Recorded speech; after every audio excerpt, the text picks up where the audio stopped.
One of the great delights of painting outdoors is you never know what you're going to find. Today's painting location is in Castle Acre in Norfolk. It's mid-February. There's a deep, deep fog. Lots of mist. It's -2. On a day like today, it's important to just have the barest minimum. I've got my easel, I've got my board already taped up, and here I've got my painting stuff, my brushes, my pots, my paints, and that's really it. You can see the fog, fantastic this morning. We should come up with a great painting at least, and I'm really looking forward to this one.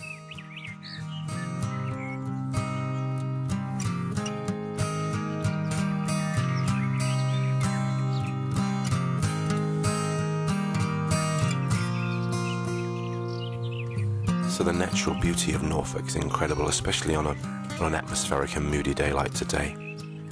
So I'm going to get out here and try and find a location. I've painted here many times before. I've got a great idea of where I need to be. I want some water in there and a tree, and the mist should just do the rest.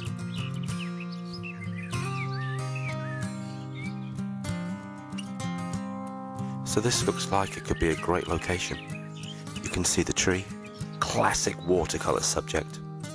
We've got reflections, water, got the mist, sun to the right. This is going to be great. I'm going to park it up here and we're going to do our painting.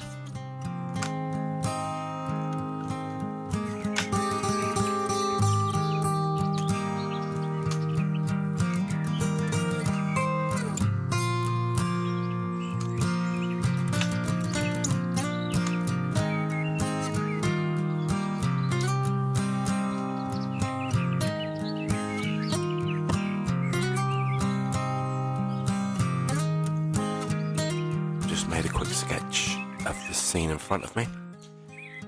Just kept it really basic lines. Didn't want to go in too much detail.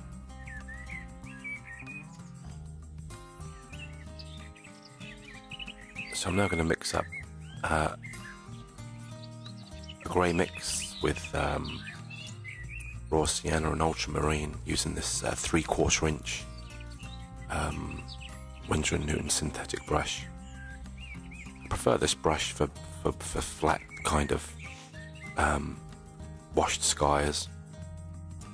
Seems to do the job really quickly and efficiently, so that's what I'm using. Here we go. It's important to keep the mix. Whoops, we got a piece of granulated ultramarine in there, and I just try and get rid of that. It's important to keep this really wet and light. You know, the key to paintings with impact and tonal, wide tonal contrast is to keep the skies very light. I'm now bringing in some raw sienna into the horizon and bringing that down over the whole of the painting. The rest of the painting, we're also remembering we've got some water in there as well, but just keeping it all very light. Using my whole arm, not my wrist, to paint. Just keeps it loose. And there we go to start. First wash. Now with wet into wet, it's always important to get in those initial washes while the first wash is still damp. I'm just taking out some of the wash at the back there with the tissue. I'm going to bring in a slightly diluted grey in here as well.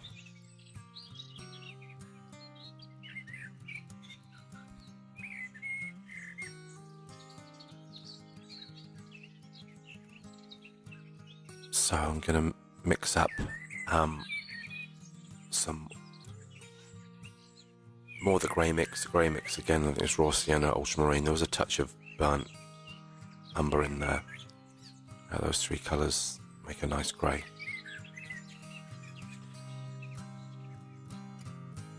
It's very, very cold out here today, and everything's gonna stay quite wet, I guess. I'm gonna bring in this ultramarine touch raw sienna mix. There's a little bit of burnt umber again, but I've gone slightly darker on the tones, and I'm just going to let this blend and bleed down from this horizon. There is a bank of trees out there, and very hard to see in the fog. But I'm going to use artistic license and bring these forward, and imagine that time's gone forward an hour or so, because as the sun burns off the mist, we're going to see a few more of those details. I really want this to blend and run and do its own thing. It's always advisable when you're doing this atmospheric and mood style painting, especially with watercolours, to let things blend. There you go, you've got some nice runs going on there.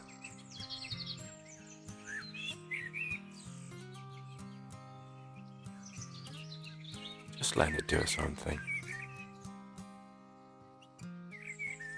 Cooled down the grey mix there. I now wanted to bring in some more blue for the distance, but I've just made up a new batch of my own ultramarine mix, and it's very high in pigment load, so just getting used to it. Anyway, some more water in there will sort that out, and that's what we're doing, just running water in, letting it do its own thing. Just testing the sky there with the back of my finger to see how that's coming on.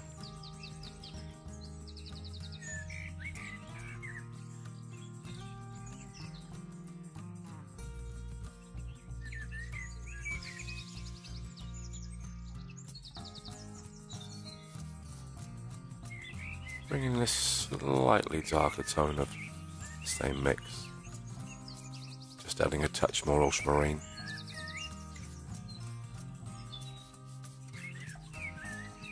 Just trying to tease out some tree shapes there, really. And there we go. So it's time for a quick think now, and I'm really pleased with the way the painting's looking at the moment. It's kind of it's painting itself, which is great. So let's move on to establishing the middle distance in the foreground. I'm going to mix up some quite pale raw sienna, and a touch of Viridian as well. Viridian, a nice green. I tend to use this quite a lot. There is a grassy bank coming around on this left-hand side. It kind of sweeps around. Here we go. So there's a Viridian going in, and a bit of raw sienna added to the Viridian.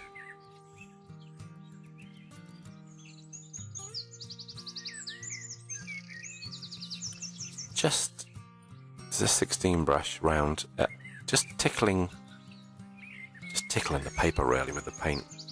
That's the way to think of it. Just light feather touches.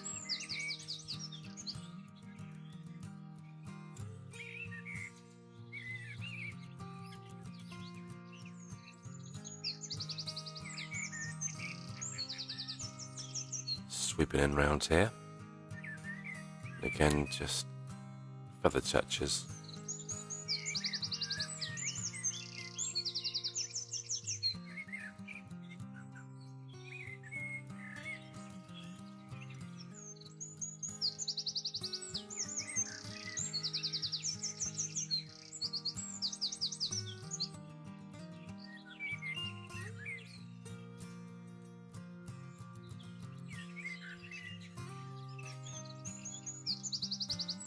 bring in a little bit more, the same colour, slightly lighter. Just sort of take some more water and mix up some more.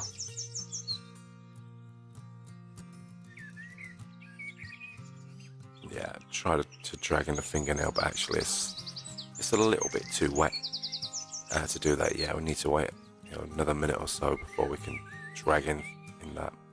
Just kind of blending down again, which I like. If you notice, we're going to come over here on the right hand side and work on this bank that's just beneath the tree. Again, it's feather touches, just establishing some of these grasses. Obviously you can't paint every single blade of grass, and really it would be pointless, but it's just getting a feel for the place.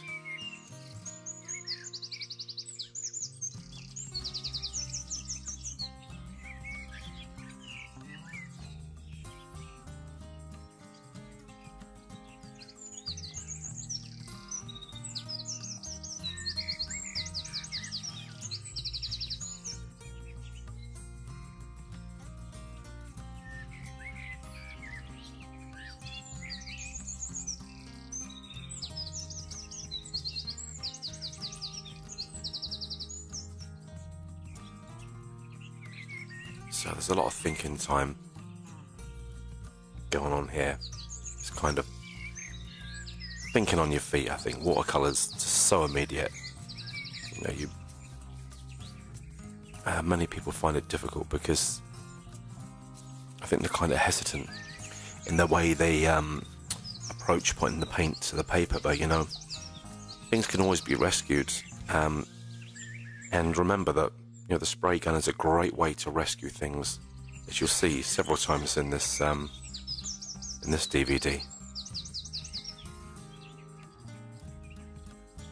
For me, the most important thing is to just have fun with it. If you mess up, it doesn't matter. Not the end of the world. Right, we're going to move on to the focal point now. Always the exciting part.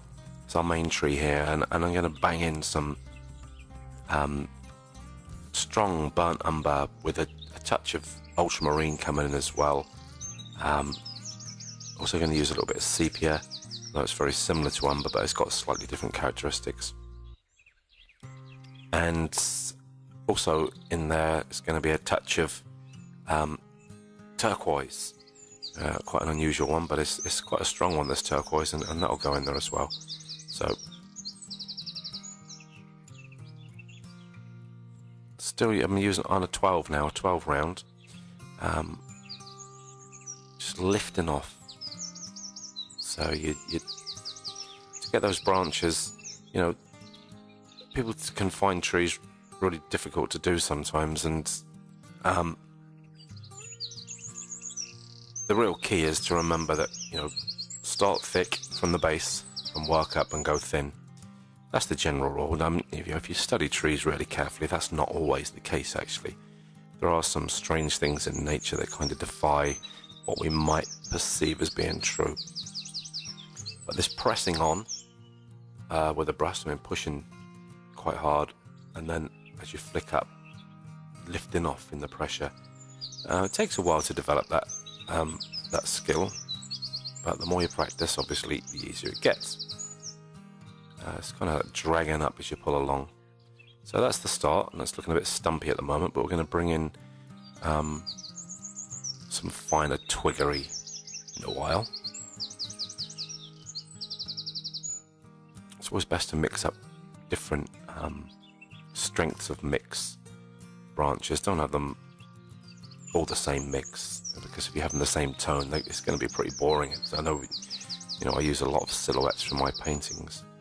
But in this case, that would be kind of boring. We need to get a little bit of texture and variety in there.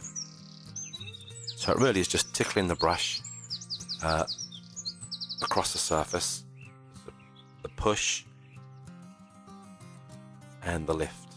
Push and lift. That's a good way of describing the technique for creating branches. Push and lift. Notice I haven't really gone back in too much to things.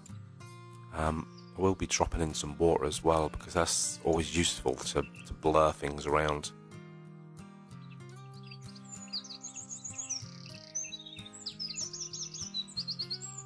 for me it's important to make sure that you've got all kinds of blurred edges, lost and found edges, sharper edges, wet into wet, mixed with dry patches of dry brush stroke, big shapes, small shapes, just mixing the whole thing up. That's what creates the impact, the dynamic. If everything's the same size, it can become quite tedious and quite boring. Also, you have to learn to simplify and just focus in on that one focal point and build everything around it, which is what I've done with this painting. It's just focus on this main tree, a misty day, and that's it. You're kind of telling a tale, telling a story. I'm not sure if I'm going to put those figures in at the moment, though. I'll think about that as we go along. Just touching in some of this finer trickery, using the same size brush as 12 there. Very, very light touches.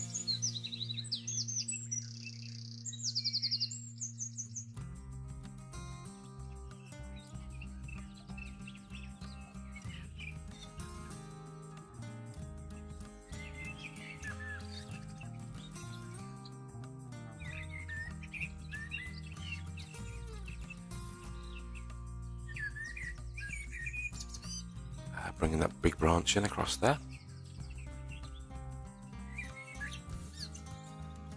So it's all developing nicely at the moment.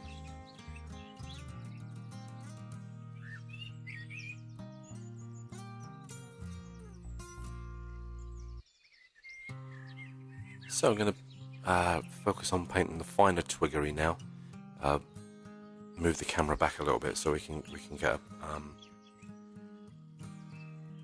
hopefully a better view, and we can also now see the tree that I'm painting.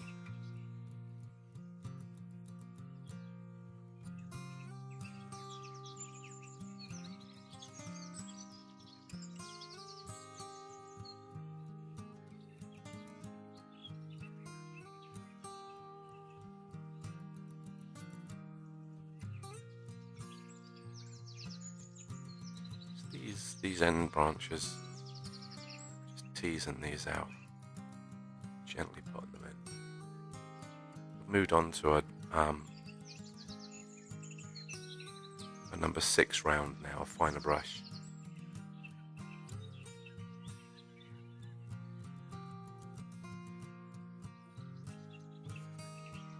It's always interesting to note, here we go, bring up some of this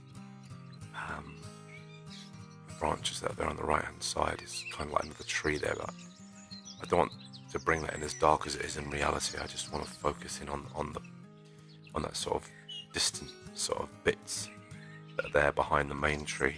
I don't want them quite blurry and quite sort of faded really. It's just how much is enough. That's one of the things that lots of students want to know. How far do you keep painting? How much do you put in? In reality, you could be there for 3-4 hours putting every single twig and branch, but there's no need. It's just to get the feel of the thing. So I know I'm working on this right hand side of it now. Put in some more water as well. Let that sort of blend and bleed its way down again.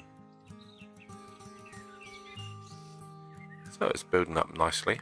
Still more work to do, but we're getting there.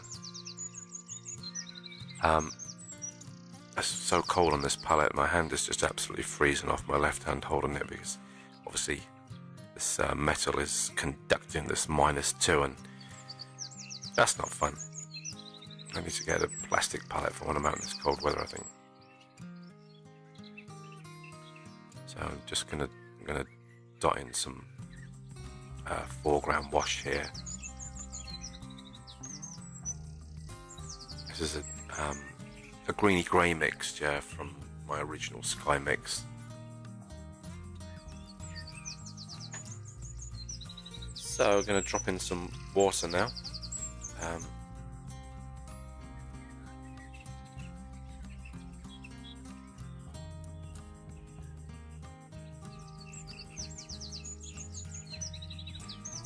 love doing this. Just you put in some pigment, and then over the top of it you can just drop in water, or you can just put it straight into the pigment. But here I'm just going to let that, and you can see it blended and bleeding down. It's great fun.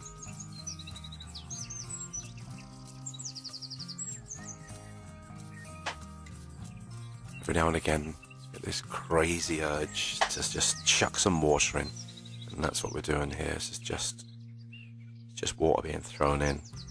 Adds texture effect, and it gets things running. So dropping water is always great fun. Just stand back and watch what happens, and then just fiddling really. I'm trying to put in the reflection of this main tree. It's kind of a strange angle in reality, but I don't want it to be too sharp, that reflection. I want to keep that reflection quite blurred.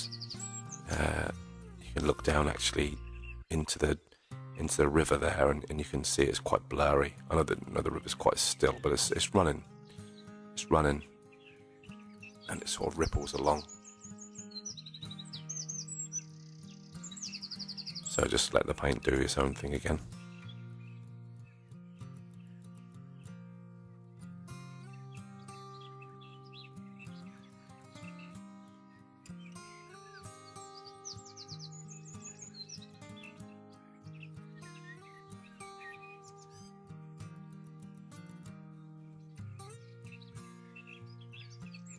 I'm going to work a little bit more on this middle distance bank coming around.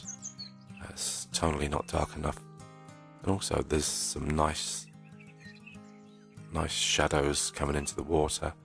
I'm just going to let those blend and just drop on their own. Just let gravity again do the work.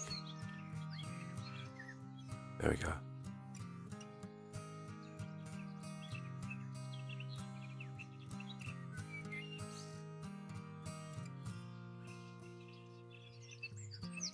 Anyone who's been painting with me will know to watch out.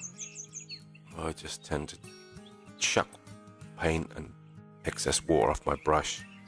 Always got this old nappy there to I always forget to use it. It's just you get into these strange little habits, and I tend to just chuck the water straight down. Anyone who's around will probably get a chute full of water.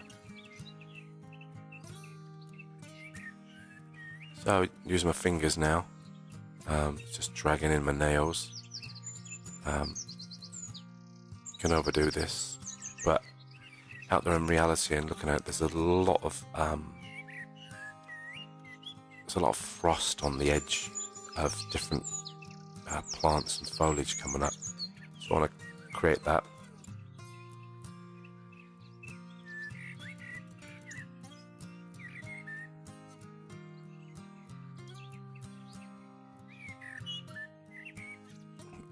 Back in again. Some more mixing. And just building this up tonally. Kind of the tree looks like it's sort of sitting up on its own, and we don't really want that. It's always wise to squint your eyes up when you're out painting, because it breaks the tones right down to the greatest tone. So here's a little detail of how we're getting on. So you can see some of the detail in there. And back we go out into this fantastic location. You can see the mists vanishing a bit now, so it certainly wasn't like that earlier. It's just such an ideal place. Really beautiful, very peaceful. Great location. If you're ever up this way, Castle Acre, fantastic place. Just go down towards the Priory. So, now we're going to pull it all together.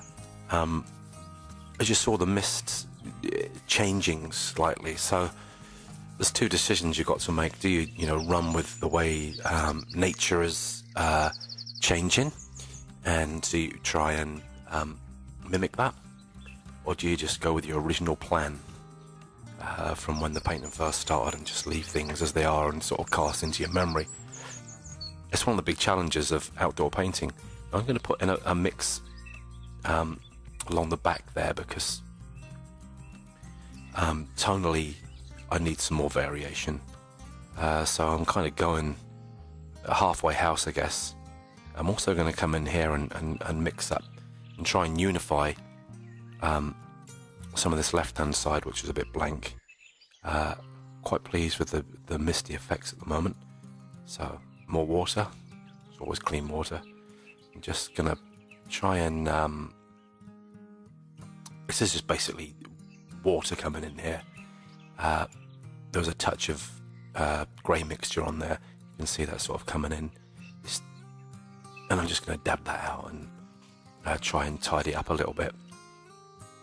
Just trying to get this blurred or lost and found edges. And of course, the opposites of cool and warm within your colour range. All of those elements will, of course, create a painting full of impact. So I'm going to introduce some spray now onto the painting. There we go. Just to create some texture there on the tree. And just see what happens. It's just going to blend and bleed a bit. Now I've chosen 16 round, and I'm going to work on this middle distance now, introducing just basically some very, very weak mix of ultramarine and raw sienna.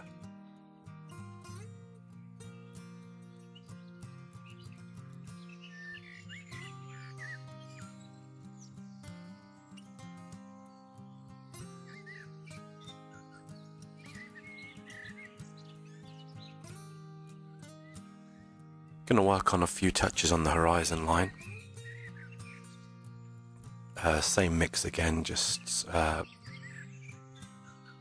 with a slight adage of pigment there from the ultramarine. It's kind of a grey-blue mix.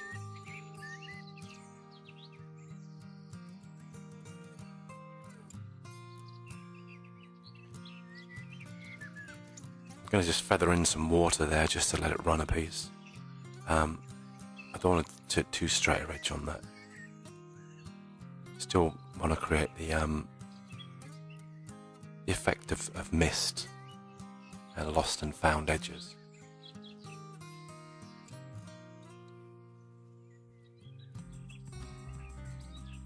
It's easier now to see the tree shape, so I'm just adjusting what I can see in front of me, and there we go, just running some clear water in here. And then hopefully this is a magic moment where we'll enter the light. Gonna bring in the toweling diaper or nappy and just take out some of that water, which should create a pleasing effect of mist. The effect of mist. You can see it already working.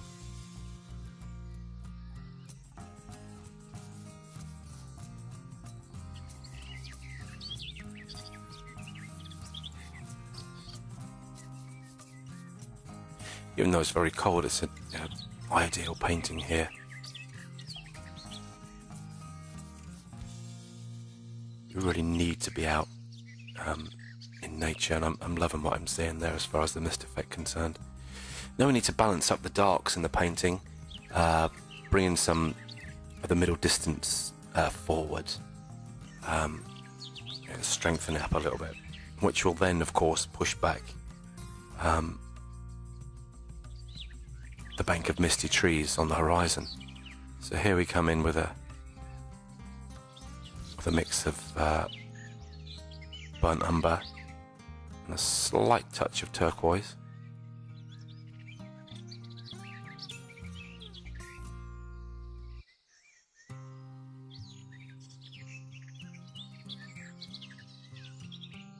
Just gently tickling this in, just kind of easing and teasing your way around.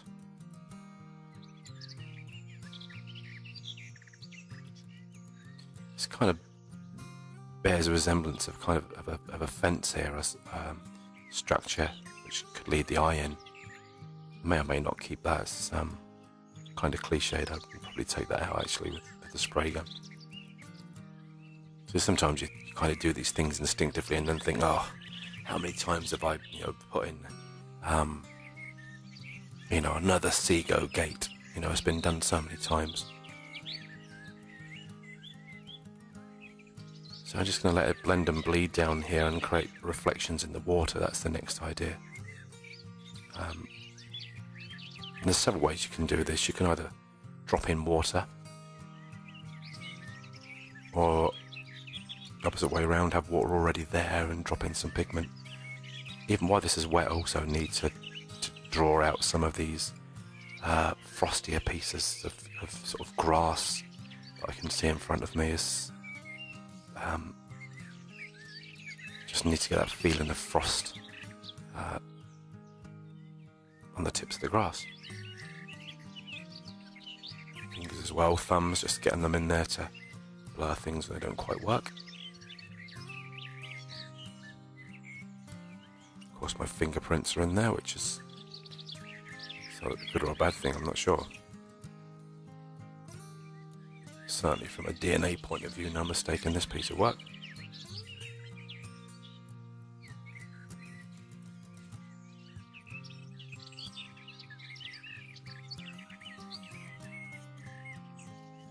Now, I'm going to work a little piece on the tree.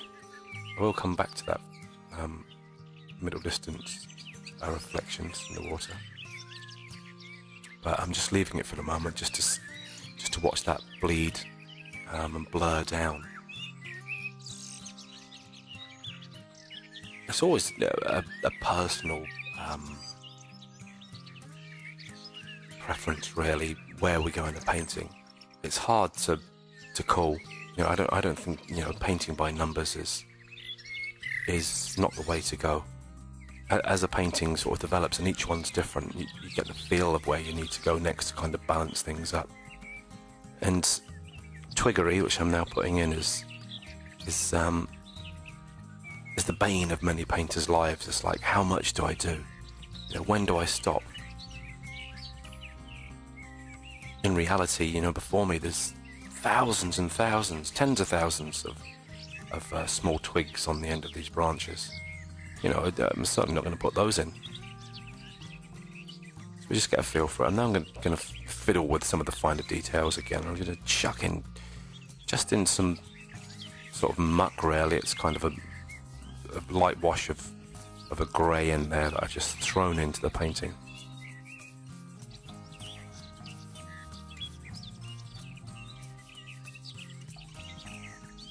So as I've said before, for the mood and atmosphere, you need to get a blend of sharp edges and soft edges, lost and found, as we say, and the wet into wet technique and dry brush technique, and big shapes and small shapes, and I think it's got all of that at the moment. It's knowing when to stop. And next, I'm going to use my fingers to blur out some of this right-hand side. I just sometimes have a big aversion to paintings that have, they're too neat and tidy and just, they're kind of postcard type. You've seen one, you've seen, 1,000. I'm trying to create more atmosphere in there, and so I'm going to come in and just drag out, and I use my fingers a lot in paintings for atmosphere, just kind of drag the paint across just to create a bit of atmosphere there. Now back in for a number 12 round brush, and I'm going to darken up some of these tones, strengthen those up. This round brush is like all the round brushes that I have, or that I'm using today. They're all synthetic. I have sable brushes as well at this sort of size, but for outdoors and getting fine points, I find sables after a while tend to go off the boil, whereas these synthetics just seem to last forever and a day. And these Royal Langnickel brushes are just so affordable. let's just sharpen up a few of the closer to the foreground details. So this is the kind of tweaking, really. We're getting close to the end of the painting. As I said before, it's mixing up the blurred and mixing up the sharp edges and the detail.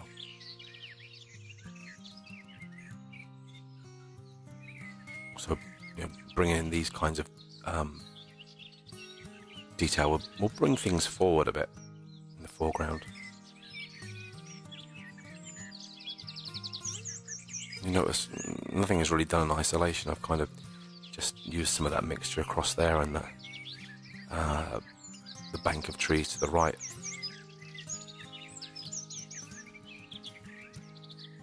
So this is the comedy part, I guess. I've been using a nappy. This is from my son, who's now almost 20 years old, bless him. No, it wasn't soiled. It was, excuse me, it was one that was just kicking around from a long time ago, and I've kept a couple of these.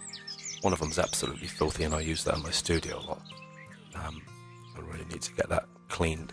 And this one, I take outside. I just find sometimes tissues just don't do a big enough area and will lift off too much paint. So now I'm just getting right at the end, and I'm going to correct some of the stuff that's been bugging me.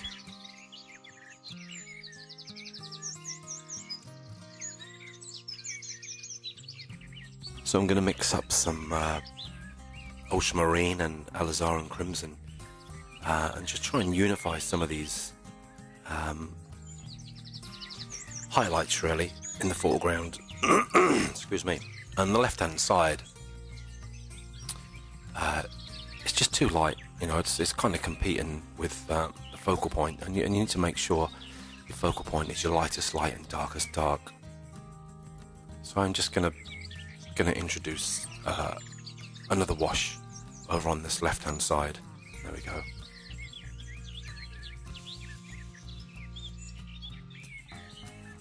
This is a number 8 brush.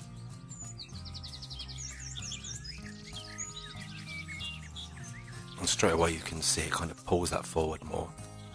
Tonally it's much better. It's darker.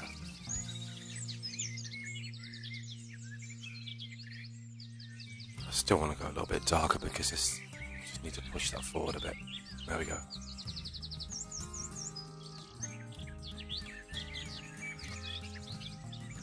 Same mix.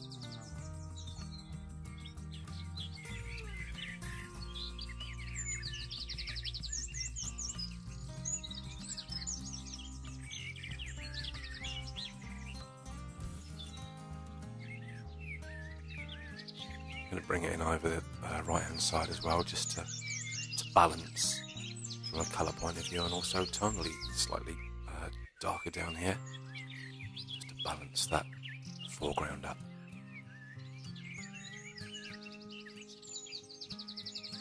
Yeah, that's better. Fiddle here with this.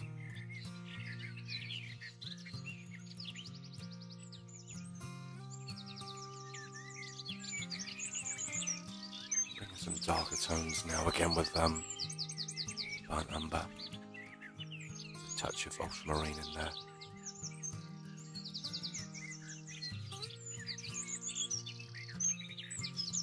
Spray just to let that sort of blend and bleed. I don't want these hard edges. So, we're almost there. Not much more to do on this painting.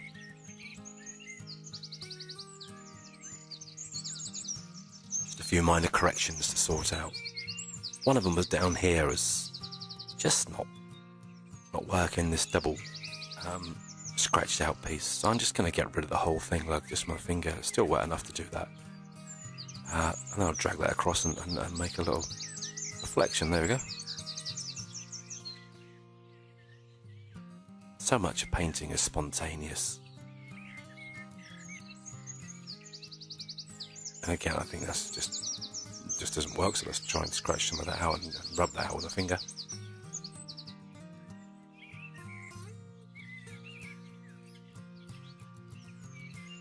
And finally, Yeah, finally the fine brushwork.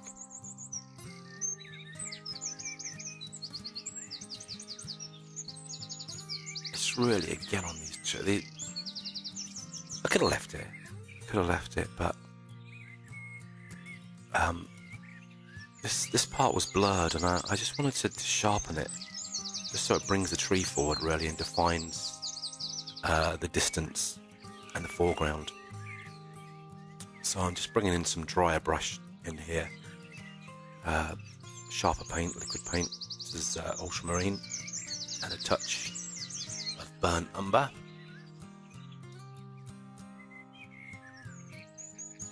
The brush is a number 4. Again, it's a synthetic, this one.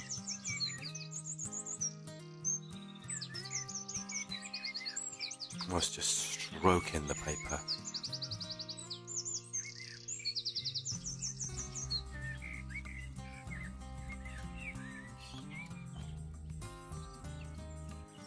That's better. Pushes it back. There we go, with a flick of dry brush.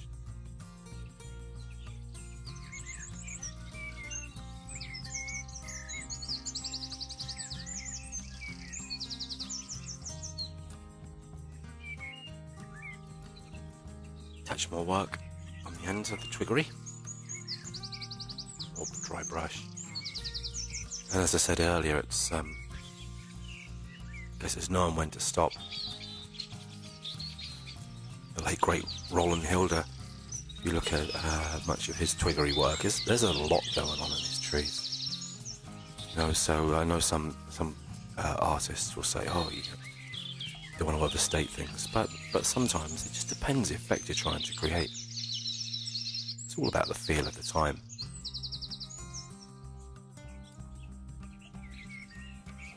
I want to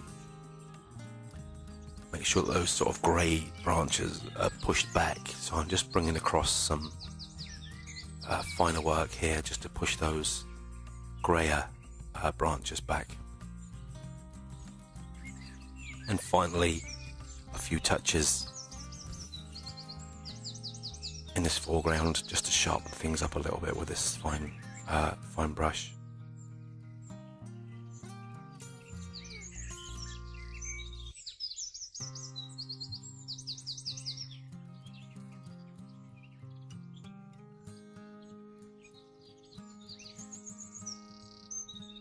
A little bit of dry brush down in here.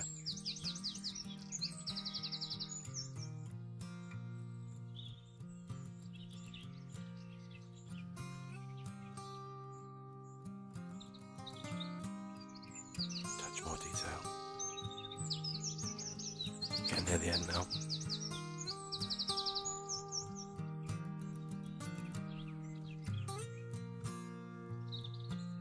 It's just the blurred effect that's there. It's, we're just trying to push that back by bringing in some sort of, there we go, there's a dry brush. Just kind of pushes things forward, you bring that in. It gives it a bit of a sparkle and some texture. And also it will push back blurred passages, you know, that blurred shape of in reality there are bulrushes along this bank. It's kind of pushing those back.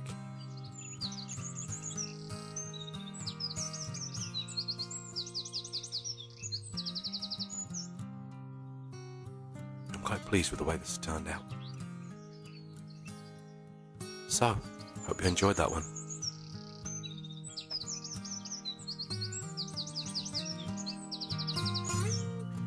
You know, I was expecting to see absolutely loads and loads of people around today, walking dogs and children and so on.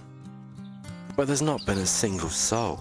This painting's taken me about 45 minutes, and I've already been out here about an hour setting up. So it just goes to show. Never know what to expect.